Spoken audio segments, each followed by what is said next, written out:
This is Zalenka. He's a 2-year-old Morelia bredli, one of 3 snakes that I have that's participating in a Foundations in Snake Training course through Reptelligence. This is his typical behavior almost every single night. He adamantly wants out of his enclosure. He obviously finds something about it very reinforcing. Sometimes he pushes so hard on the door, I'm afraid he's going to hurt himself. And this behavior occurs whether he's eaten recently or not. The only time he doesn't do this is when he's deep in his ecdysis cycle. As you can see, he immediately comes out, and the homework for week 3 for this particular snake was to do a puzzle maze without any food. So this is what I call snake on a table, and it's just a variety of different objects that he can climb on, climb in, climb around, and explore. And this is to stimulate him to exhibit some natural behaviors as well as investigate novel behaviors of being in captivity. It also is meant for mental stimulation and physical exercise. You can put food items in these puzzle boxes, and he has done this exercise previously with food items. However, this week's homework was to try it to see if he would do the puzzle maze without any food items present. So all of these containers are empty, and he is just investigating them for the sake of investigating them. Zalenka had just eaten quite a large meal just the night before, and despite that, he still adamantly wanted out this evening and came out immediately to investigate the table and the items on it. That's pretty typical behavior with the snakes that I have that regularly seek time out of their enclosure. It does not seem to make a difference where they're at in their feeding cycle. They may have just eaten the night before or a few days before or 2 weeks before. And I even have one snake that will eat. I'll put him back in his enclosure, or he'll eat in the enclosure, and then he'll immediately want to come out. So the eating doesn't seem to play a role in whether they want time out of their enclosure or not. The only thing that I see that makes a difference is when they're in their shed cycle and they're really deep in blue. They typically do not want out of the enclosure. A little information about this snake in particular. He was hatched on June 22nd, 2017. He was produced by Casey Cannon. He is a Morelia bredli. They're also called Centralian carpet pythons, Bredl's pythons, or Centralian pythons. They're from an isolated area in central Australia around Alice Springs. They are a semi-arboreal species. They do like to climb. The behavioral studies that I'm doing on a group of 20 captive Morelia bredli indicates that they are visible and arboreal over 60% of the time. Zalenka is a very outgoing individual. Not all Morelia bredli are as outgoing as he is, although they're a fairly even-tempered snake. They are a sit-and-wait predator. They are a python, so they are constrictors.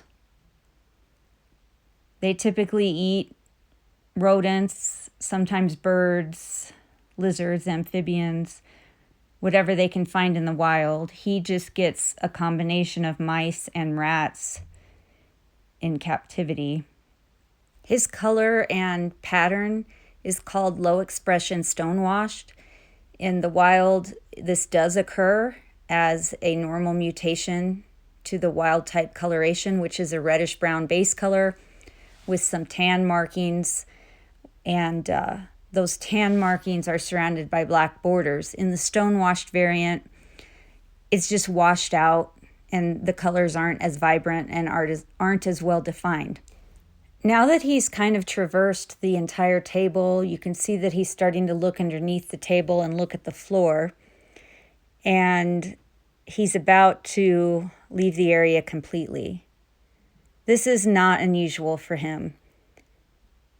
I don't always have this table set up outside of his enclosure, and normally when he comes out of his enclosure, he will move around the outside of his enclosure, along the edge of the enclosure next to him, and sometimes go on top of those enclosures that his enclosure is stacked with.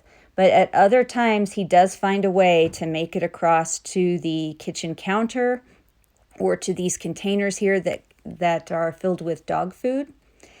And usually I'll pick him up at this point and put him in one of our 2 exercise areas, usually the larger exercise area, which is a 20-foot long L-shaped area that's near our ceiling of unused space that I've put branches and some plants and different substrates and different novel items in for the snakes to utilize as mental stimulation and exercise.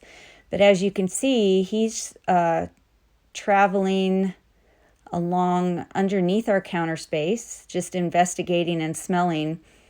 And I'm not interfering with him because I want to see what he does. He did this same puzzle exercise for week 2's homework, except that I had food items available in 3 of the puzzles. And last week when he did this homework, he did find the food items. He actually sniffed the food items, located them, pushed on them with his nose, crawled over and around them. However, he did not strike at them until I moved them physically. So he bypassed all the food items last week that were in the puzzle maze and left the area, just as he's done now.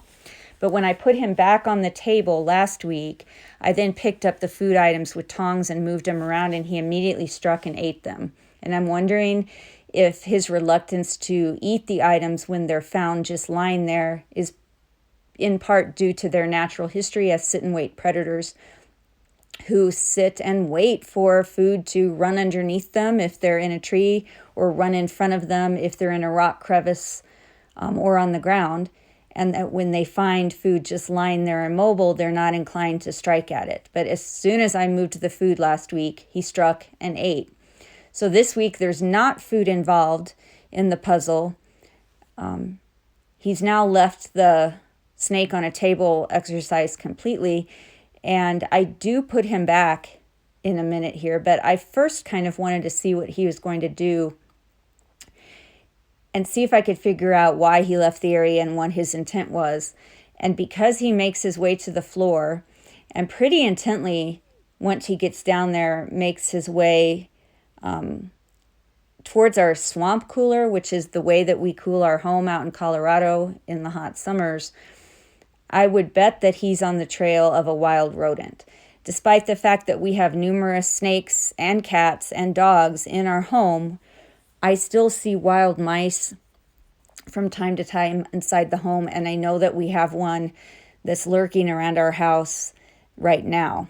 And I see several of the snakes going towards the floor when they normally like to climb, and I think that they're smelling the trail of that wild rodent. So I don't want him eating wild rodents. I don't want him going underneath our swamp cooler. So I do pick him up and I move him back to the snake on a table exercise. His body language when I pick him up stays in the green zone. He's used to me moving him from his enclosure to the exercise spaces, so he doesn't get concerned. Just when I move him back to the exercise space this time, he doesn't spend that long on it before he's trying to move back to the floor again. So I really feel like there is something down there that he is intently interested in. He spends a few minutes investigating all the items on the table again, but as he's investigating each item, he's making his way to the end of the table where he left it the last time and went towards the floor. Again, there's no food in any of these items, but there may be the scent of prey items in some of these items because I have used this snake on a table exercise with several snakes over the past week, and I have placed reptilinks, rats, and mice in the various containers. And so while there aren't any prey items in them now, there could very well be residual scent from those various prey items in them. And I'm sure that that's part of what's piquing his curiosity to go inside some of these items. But it's not atypical behavior. Even before I started him in this training class, and we started doing these puzzle boxes, and we started doing the mazes and the snake on a table exercise. He would just find random items around the house and investigate them in this manner as well. He's just a naturally inquisitive snake, and while most of the Morelia bredli that I have and that I work with are quite even-tempered, not all of them are as adamant about seeking time outside of the enclosure as he is, and not all of them have the resiliency that he does, the tolerance for commotion around him, and the inquisitive nature to explore the unknown and travel and investigate novel items so far from his enclosure. I have one other snake that is another Morelia bredli that is this inquisitive and seeks time out of his enclosure every single night as well. I think what's more typical of this species is somewhere in the middle. They're not a shy species, and they do appreciate exercise time out of their enclosure. But typically, I will only see them asking for it or seeking it. In other words, performing some behavior that tells me, hey, they would like to come out, maybe 2 or 3 times a week. Whereas this snake, Zalenka, and one other snake that I have are doing it every single night when they wake up.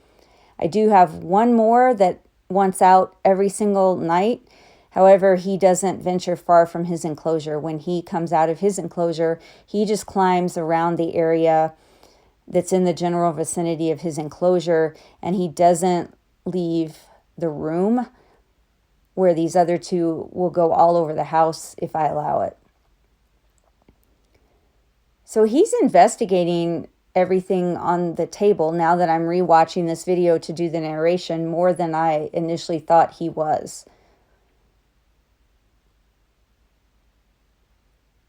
Here he's starting to leave. I don't know. It's like he made a sudden decision that he just wanted to leave the table, and he remembered how to do it, and so here he goes.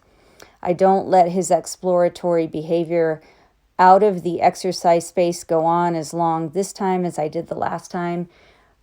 He's much faster now about getting himself to the floor. I think he has a goal in mind of going under that evaporative cooler. I think he remembers how to get there, and so everything is just sped up. He just has it in his head that he wants to get down there on the floor and look under that cooler, and he is wasting no time getting there. So I don't waste any time picking him up. And this time, this is a little bit of negative punishment. I put him back in his enclosure. So I take away his freedom, give him a timeout, put him back in his enclosure. However, I don't make him stay there. I don't shut the door. I put him back in his enclosure, and I wait to see what he's going to do. So he has the choice and control to stay in there or to come back out. And you'll see that he immediately comes back out, and he starts to investigate things again. He actually wasted no time coming right back out. In fact, his tail wasn't all the way in and his head was already out.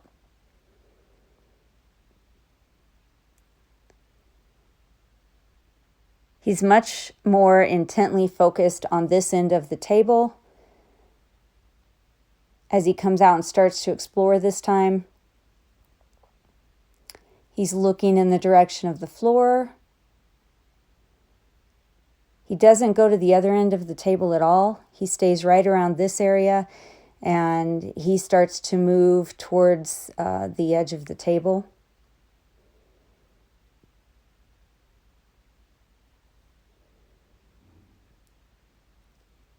I just got the impression he was going to make a beeline straight for the edge of the table and off again.